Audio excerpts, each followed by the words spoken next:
नमस्कार, मी तृप्तीच्या स्वयंपाकघरामध्ये आपले स्वागत करीत आहे। तर आज आपण बनवणार आहे शेवयांची खीर। तर रेसिपीला सुरुवात करूया।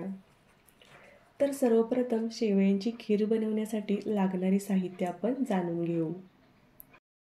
1 वाटी शेवया, 1 वाटी दूध, अर्धी वाटी साखर, अर्धी वाटी तूप, 1 चमचा वेलची पूड व काही ड्रायफ्रूट्स।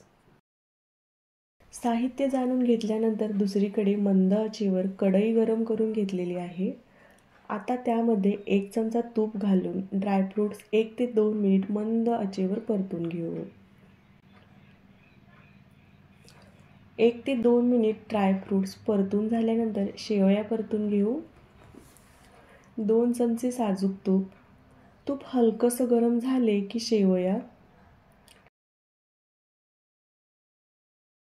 शेवया 2 ते 3 मिनिट मध्यम लालसर होईपर्यंत भाजून घेऊ।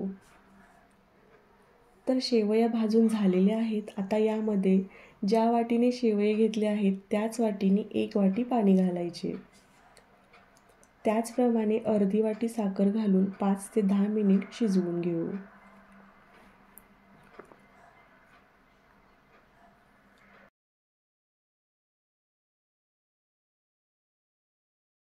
दहा मिनिट झालेले आहेत। शेवया मस्त शिजलेल्या आहेत। आता यामध्ये 1 वाटी दूध व काही ड्रायफ्रूट्स घालून मंद आचेवर 5 मिनिट उकळून घेऊ।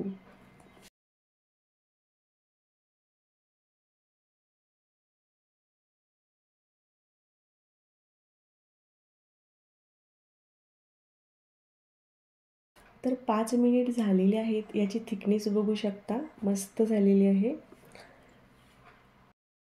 तर तयार आहे आपली स्वादिष्ट शेवयांची खीर। तुम्ही नक्की ट्राय करा आणि व्हिडिओ आवडला असेल तर चॅनलला लाईक, शेअर आणि सबस्क्राईब करायला विसरू नका। Thank you.